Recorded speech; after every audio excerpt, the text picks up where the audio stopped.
Hi friends, today we are going to analyze a chart of a 7-year-old child, male. He has cerebral palsy and he has delayed speech problem, as you know, with walking. There is a disability and learning disabilities there, speech, delayed speech impairment is also there, right? So it's a chart that I thought we should kind of study.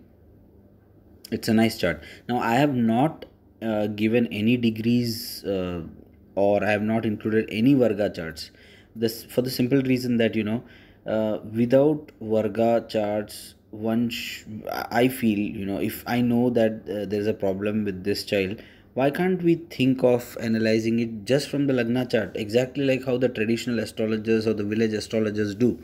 So that I'm always inspired by these astrologers, who predict so beautifully without any Jhora software, which looks like a control panel for a drone, armed drone, kind of predator drone kind of software, where you have all these things lined up as if they are weapon systems. I mean, I'm just exaggerating. What I'm trying to say here is that, why not we just stick to simple Rashi chart or Lagna chart and then use our, whatever little knowledge we have, or whatever knowledge we have, and try to analyze and come up with some conclusion rather than using Jaimini, rather than using this and that and mixing. Let's keep this simple. So this child has got the Venus Mahadasha is operating in this chart right now, and the Venus Mahadasha will be over by April 2025.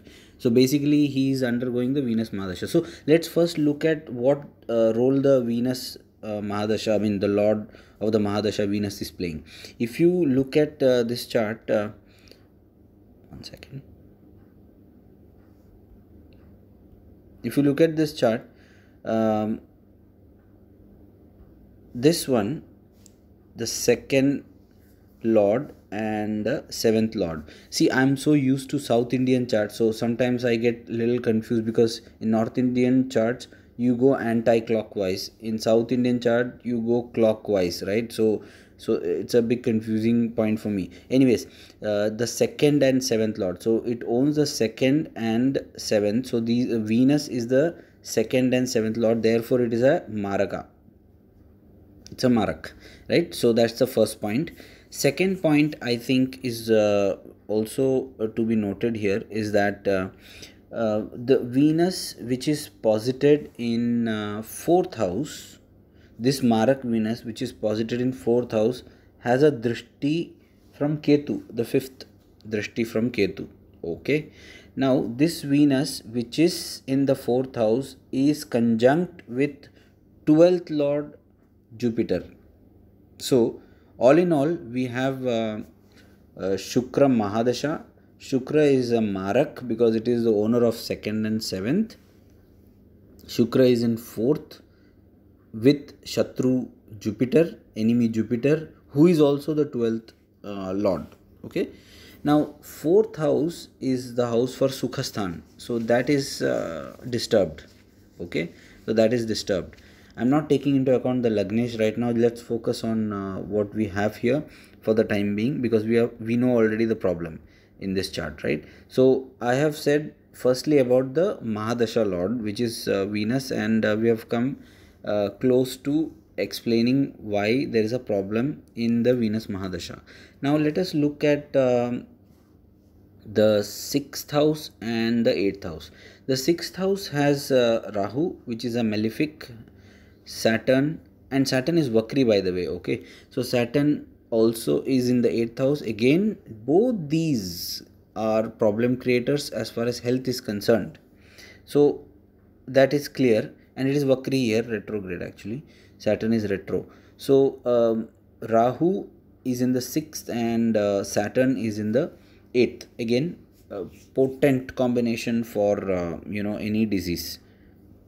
Now, Rahu in the sixth can give diseases which are difficult to diagnose, or even if we diagnose, it is hard and tough, to get cured. It takes time, and it is uncertain. So Rahu creates uncertainty. Similarly, Saturn in the eighth also is invitation for trouble as far as health is concerned, which is like the standard rules which we use.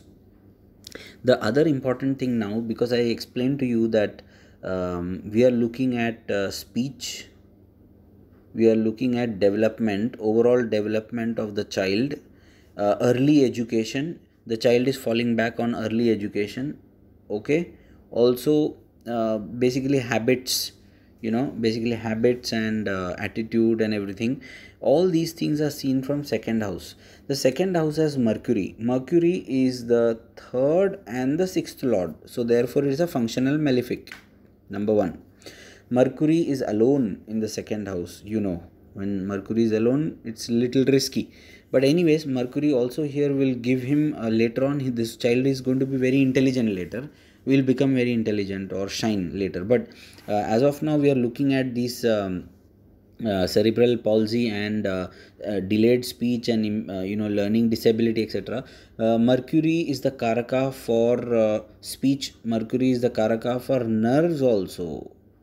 Okay, so here Mercury is a malefic 3 and 6, but more than that, why why I think there is this cerebral palsy? One of the reasons could be, you can see that the Shani is aspecting Mercury sitting in the 8th. You can see that Rahu is aspecting Mercury.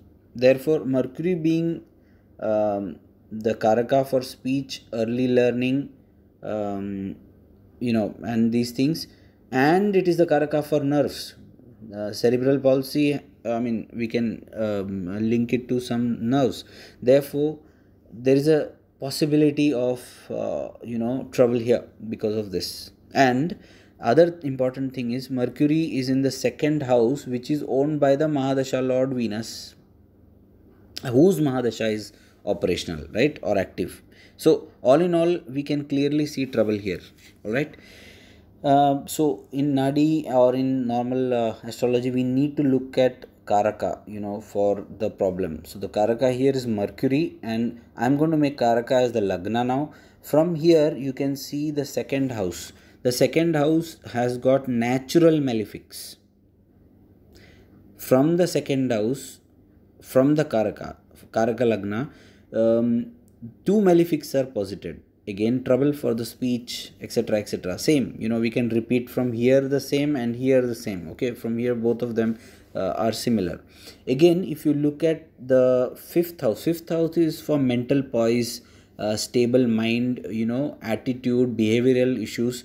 All these things are seen from fifth house, from the karaka. Therefore, from Mercury, you have Rahu in the fifth, natural malefic. Okay, so it's clearly matching, and Rahu is aspecting Mercury anyways.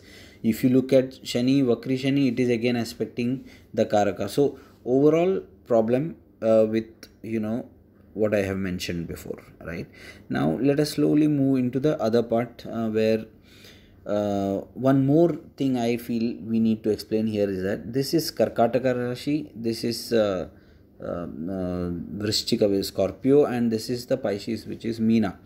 These three are watery signs, and look at what the watery signs have: malefic. So the watery signs are afflicted.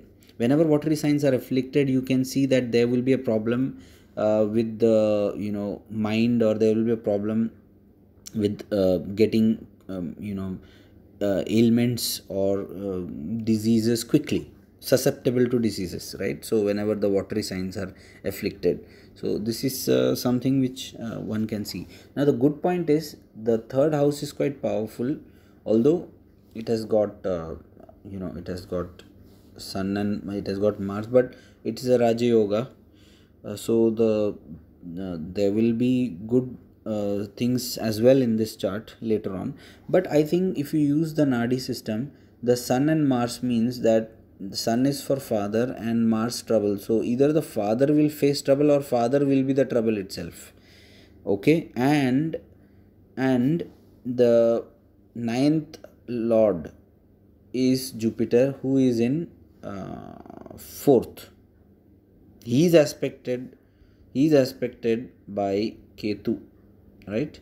So ninth lord in fourth house, it's exalted, aspected by Ketu, sitting with a Shatru and malefic. So father sit, the owner of ninth sitting here. Also you can see that he is with Chatru. And one thing I want to add, I'm not sure, I'm not an authority or somebody who is an expert astrologer, because there are million times better astrologers and than me who are more knowledgeable. But I have found in my analysis of around 300 plus charts. I am going to upload another 300 videos which will include charts plus palm. Okay, unfortunately for this kid I can't put the palm, but I have analyzed chart and palm. I have seen that whenever there is Jupiter in any chart, whenever I see a Jupiter exalted, I don't know, for some reason I think it's always a trouble. It needs to be checked deeply. Though it sounds a little illogical, but I can tell you with some kind of confidence, looking at many charts, whenever I've seen Jupiter exalted, there needs to be a deeper checking of the chart and the palm. I generally prefer checking the palm, because anywhere you find exalted Jupiter, first thing you should ghanti bajni chahiye, alarm bell. So I always check this, and it has proved quite useful to check the palm. And many times, it does more harm than it benefits anyone. I don't know the dictum or anything, if there is. If those who are watching who are astrologers, you can always comment. So what I told the mother is there a problem with the father? And she said that the father has left them alone, which means that look at this. I just guessed it, and it was right, because exalted Jupiter being the ninth lord with the Shatru, problem.